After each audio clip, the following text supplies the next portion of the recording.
Hey guys, it's Coach Carrie, and a lot of times we end up making bad decisions with our food choices just because we don't have the time.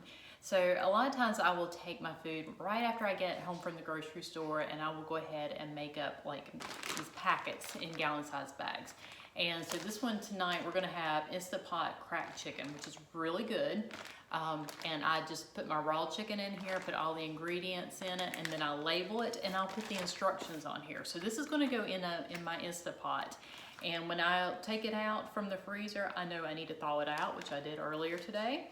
Add all the ingredients, cook it on high for 15 minutes, quick release, transfer the chicken and shred it. Okay, I know what I need to do.